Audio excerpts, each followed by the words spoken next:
कब्जे वाले स्टारोबेल्स्क और लुहांस्क क्षेत्र में वास्तव में छात्र थे और वे यूक्रेनी सशस्त्र बलों के हमले के बाद मारे गए। इस नतीजे पर कई यूक्रेनी प्रकाशन पहुंचे हैं जिन्होंने अपनी स्वतंत्र जांच की है। मैं पहले ही कह दूं, ये कठिन एपिसोड होगा, इसलिए भूमिका लंबी होगी। यूक्रेन की रक्षा बलों द्वारा कब्जे में लिए गए स्टारोबेल्स्क पर सटीक हमले का विषय जटिल है और रूसियों ने इसे प्रचार हथकंडा बना दिया है। 22 मई को स्टारोबेल्स्क हमले के बाद यूक्रेन की सेना के जनरल स्टाफ ने आधिकारिक रिपोर्ट दी। वहां एक महत्वपूर्ण सैन्य ठिकाना नष्ट कर दिया गया, खासकर रूसी इलेक्ट्रॉनिक युद्ध और ड्रोन इकाई रूबिकॉन का मुख्यालय। यह वैध और महत्वपूर्ण है, लेकिन बाद में अन्य तथ्य भी सामने आए। उसी पुराने हॉस्टल की इमारत में आम नागरिक भी मौजूद थे और उनकी मौत हो गई। वे स्थानीय कॉलेज के छात्र थे जो रूसी कब्जे के दौरान बंधक बन गए थे। इस खबर ने सचमुच यूक्रेनी सोशल मीडिया को दो हिस्सों में बांट दिया। एक तरफ था कट्टर सैन्य व्यवहारिकता। कहा गया कि जो भी लोग कब्जे वाले इलाकों में रह गए हैं और वहां रूसी डिग्री ले रहे हैं, वे अपने आप ही सहयोगी माने जाते हैं और उन्हें लेकर कोई सहानुभूति दिखाने का कोई मतलब नहीं है। दूसरी ओर इस त्रासदी से गहरा सदमा और फिर भी अपनी मानवता ना खोने की अपील की गई। जानते हैं, मैंने बहुत देर तक सोचा कि क्या इस सवाल को सार्वजनिक रूप से उठाना और इस YouTube चैनल पर चर्चा करना सही रहेगा या नहीं, लेकिन आखिरकार मैंने फैसला किया कि इस विषय को विस्तार से समझाऊं। क्यों?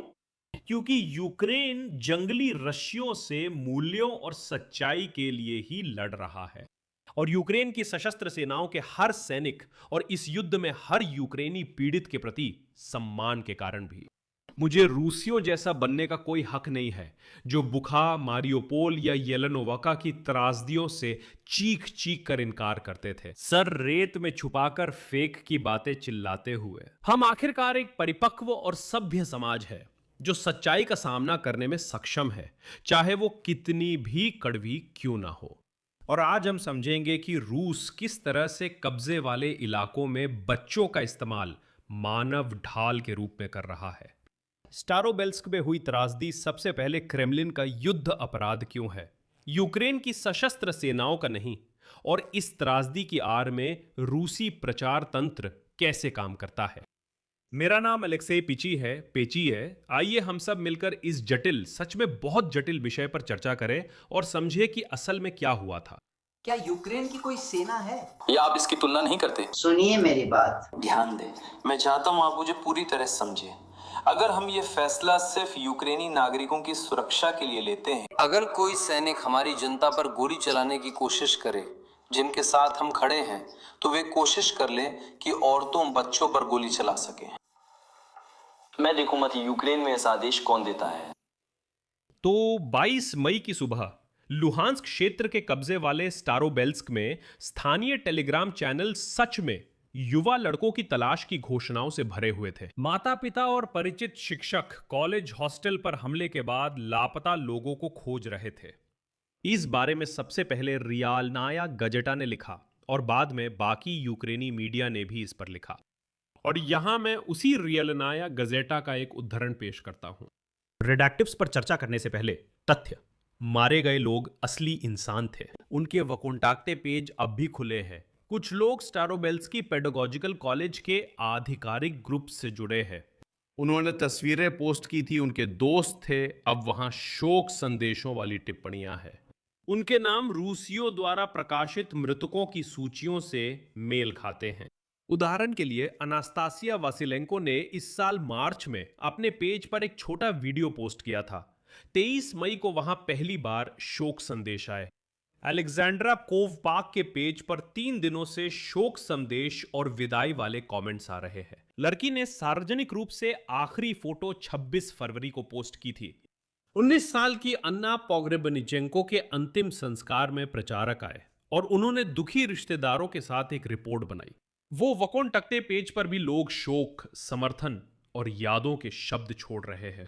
मृत दाशा सेर्द्यूक के रिश्तेदार प्रचारकों को उसका आखिरी संदेश दिखा रहे हैं जो उसने हमले के बाद उन्हें रिकॉर्ड करके भेजा था। आखिरी फोटो जो दाशा ने सोशल मीडिया पर सार्वजनिक रूप से पोस्ट की थी, वो उसके जन्मदिन की फोटो थी। उस फोटो के नीचे भी अब शोक की लहर है। टेलीग्राम चैनलों ने हमले के कुछ मिनट बाद शूट किए वीडियो पोस्ट किए। हॉस्टल हमले की जगह की कम ही तस्वीरें सार्वजनिक हैं। हमले के तुरंत बाद बहुत कम लोगों ने रिकॉर्डिंग की और बहुत कम ने वीडियो साझा किए। रूस ने वर्षों तक लुहांस्क और डोनेत्स्क में सूचना क्षेत्र पर वर्षों तक सख्त नियंत्रण रखा है, इसलिए यहां स्रोत प्रचार प्रधान हो सकते हैं। पिछले साल एलएनआर के सरगना लियोनिद पासेचनिक ने हमलों के बाद की फोटो वीडियो प्रकाशित करने पर पूरी तरह प्रतिबंध लगाया था। लेकिन वास्तव में स्टारोबेल्स्क में क्या हुआ था? रूसी पक्ष के अनुसार 22 मई की रात को यूक्रेनी ड्रोनों ने स्टारोबेल्स्क पर हमला किया था। तथाकथित लुगांस्क राज्य पेडागोजिकल विश्वविद्यालय के स्टारोबेल्स्क कॉलेज का हॉस्टल आंशिक रूप से नष्ट हो गया था। रूसी जानकारी के अनुसार हमले के समय वहां लगभग 80 छात्र मौजूद थे। 21 लोगों की मौत हो गई, कई दर्जन लोग घायल हो गए। यूक्रेन की सशस्त्र सेनाओं के जनरल स्टाफ ने कहा कि हमले का लक्ष्य रूसी संघ के रक्षा मंत्रालय की संरचना रूबिकॉन इकाई के मुख्यालयों में से एक था, जो ड्रोन के विकास और उपयोग का समन्वय करता है। जनरल स्टाफ के अनुसार मुख्यालय संस्थान परिसर की प्रशासनिक इमारतों में स्थित था। यहीं से सबसे अहम बात शुरू होती है, जिसे पूरे एपिसोड में ध्यान रखना चाहिए। मौके पर पहुंचे विदेशी पत्रकार ने मेडूजा को बताया कि उसने हॉस्टल के पास स्टारोबेल्स्क व्यावसायिक कॉलेज की ध्वस्त इमारत देखी। मैं जोर देकर कहता हूं, यह बहुत महत्वपूर्ण है। यह पेडागोजिकल नहीं बल्कि व्यावसायिक कॉलेज है। यह बहुत महत्वपूर्ण है क्योंकि ये दो अलग अलग शैक्षणिक संस्थान हैं जो अजीब संयोग से वास्तव में एक में मिला दिए गए थे। लेकिन जब उस विदेशी पत्रकार ने दूसरी इमारत में जाना चाहा, तो रूसी सुरक्षा बलों ने किसी कारणवश उस इमारत को देखने की अनुमति नहीं दी, यह कहते हुए कि वहां कोई हताहत नहीं हुआ और पत्रकारों का वहां कोई काम नहीं है। जैसे कि सुनिए, वहां कुछ भी दिखाने लायक नहीं है, सभी पीड़ित यही हैं। वहां भी हमला हुआ था, लेकिन दिखाने को कुछ नहीं है। रूसी सुरक्षा बलों ने पत्रकारों को सिर्फ तय इलाके में शूटिंग की अनुमति दी और सीमा के बाहर जाने से रोका। लेकिन क्यों? असल में स्टारोबेल्स्क में गोगोल स्क्वायर 1 के पते पर दो शैक्षणिक संस्थान हैं, स्टारोबेल्स्क प्रोफेशनल कॉलेज और लुगांस्क पेडागोजिकल यूनिवर्सिटी का स्टारोबेल्स्क कॉलेज। उनके अलग अलग प्रबंधन हैं, अलग अलग पढ़ाई के क्षेत्र हैं, अलग अलग वेबसाइट्स हैं और यहां तक कि अलग अलग प्रशासनिक भवन भी है। स्टारोबेल्स्क प्रोफेशनल कॉलेज एक पुराने 2 मंजिला लाल ईंट के भवन में स्थित था। लुगांस्क पेडागोजिकल यूनिवर्सिटी का स्टारोबेल्स्क कॉलेज एक ग्रे रंग की 5 मंजिला इमारत में था और दिलचस्प बात यह थी कि पढ़ाई की कक्षाएं और हॉस्टल एक ही इमारत में थे। यह रहा। और एक और महत्वपूर्ण संकेत, फिर से दोहराता हूं, हॉस्टल और कक्षाएं एक ही इमारत में थीं। क्यों? यही से सबसे निंदनीय बात शुरू होती है। रूसी लोग सैन्य ढांचे को छात्रों की आड़ में छुपा रहे थे। कॉलेज प्रशासन सोशल मीडिया पर छात्रों की रोजमर्रा की जिंदगी और कॉलेज जीवन की तस्वीरें साझा कर रहा था। उन तस्वीरों में सैनिक या सैन्य उपकरण दिख नहीं रहे थे। शिक्षक कॉलेज के सोशल मीडिया पर भी सेना से संबंध का कोई संकेत नहीं था। लेकिन स्टारोबेल्स्क प्रोफेशनल कॉलेज ने न जाने क्यों सितंबर 2025 से ही छात्रों के साथ तस्वीरें प्रकाशित करना बंद कर दिया था। यह ज्ञात है कि कॉलेज बंद नहीं हुआ था, लेकिन पीड़ितों में उसके छात्रों का नाम नहीं लिया गया। और ठीक इसी प्रोफेशनल कॉलेज में कुछ अजीब और छुपी हुई गतिविधि चल रही थी, जिसे रूसी सुरक्षा बलों ने दिखाने पर सख्त पाबंदी लगा दी थी। वहां पत्रकारों को अंदर नहीं जाने दिया गया। आखिरकार रूस ने इस त्रासदी का लाभ उठाया। मृतकों की संख्या का ऐलान खुद रूसी तानाशाह पुतिन ने किया और सेना को जवाबी हमला तैयार करने का आदेश दिया। और 24 मई की रात रूस ने कीव और कीव क्षेत्र पर हमला किया, जिसमें खास तौर पर ओरेशनिक मिसाइल का इस्तेमाल किया गया। यह शक जरूर होता है कि रूसियों ने एक दिन में यूक्रेन की राजधानी पर संयुक्त हमला तैयार कर लिया। स्टारोबेल्स्क पर हमले के परिणामों को रूसियों ने एक मीडिया शो में बदल दिया।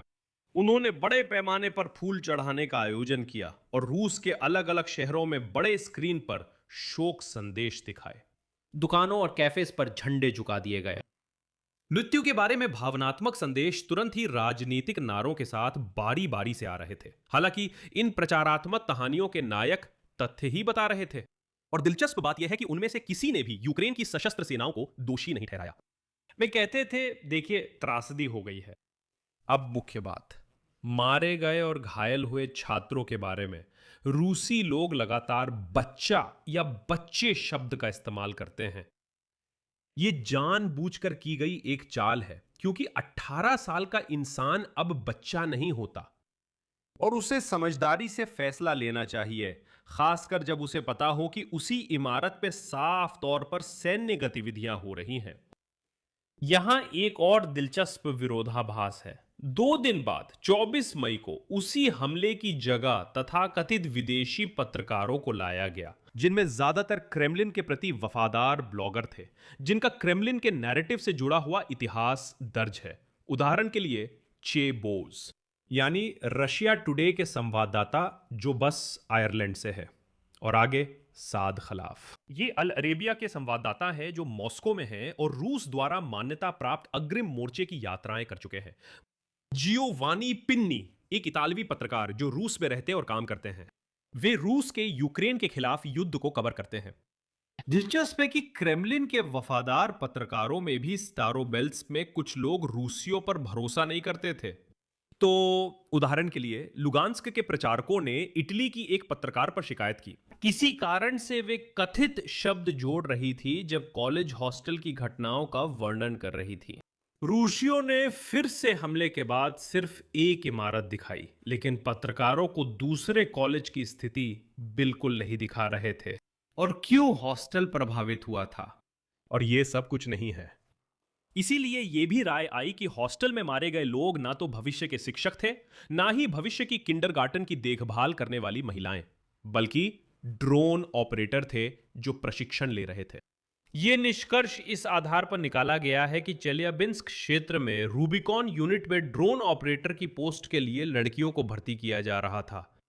और इन दोनों तथ्यों में समानता यह है कि रूबिकॉन सच में खास तौर पर लड़कियों की भर्ती कर रहा था, और स्टारोबेल्स्क के हॉस्टल में मारे गए अधिकांश लोग भी लड़कियां ही थीं। और एक दिन पहले स्टारोबेल्स्क में सच में लड़कियों की भर्ती ड्रोन ऑपरेटर के तौर पर की जा रही थी, उसी रूबिकॉन में। इस सब से क्या नतीजा निकलता है? स्टारोबेल्स्क की त्रासदी एक क्रूर लेकिन बहुत ही आंखें खोलने वाला सबूत है कि यूक्रेन असल में किससे लड़ रहा है। क्रेमलिन के लिए कब्जे वाले क्षेत्रों के लोग, बच्चे और किशोर भी सिर्फ खपाने का सामान है। वे उनके अपने नहीं हैं। ये एक मानव ढाल है जिनके पीछे रूसी सैनिक अपने रडार, ड्रोन मुख्यालय वगैरह छुपाते हैं। उन्हें अच्छी तरह पता है कि देर सबेर वहां हमला होगा, और जब वहां हमला होता है तो वे लोगों को बचाने की जल्दी नहीं करते। नहीं, वे सबसे पहले वहां कैमरे ले जाते हैं ताकि लाशों के सहारे प्रचार कर सके। और आप क्या सोचते हैं? नीचे कमेंट्स में लिखिए। आइए इस विषय पर खुलकर चर्चा करें। धन्यवाद कि आपने इस एपिसोड को अंत तक देखा। अपना ख्याल रखें और फिर मिलेंगे। और अगर कोई सैनिक अपने ही लोगों पर गोली चलाने की कोशिश करे जिनके पीछे हम खड़े होंगे, तो देख लें, वे कोशिश करके देख लें कि महिलाओं और बच्चों पर गोली चलाएं जिनके पीछे हम खड़े होंगे। वे कोशिश कर ले महिलाओं और बच्चों पर गोली चलाने की, हम उनके पीछे ही होंगे। वे कोशिश कर ले कि महिलाओं बच्चों पर गोली चलाएं जिनके पीछे हम होंगे।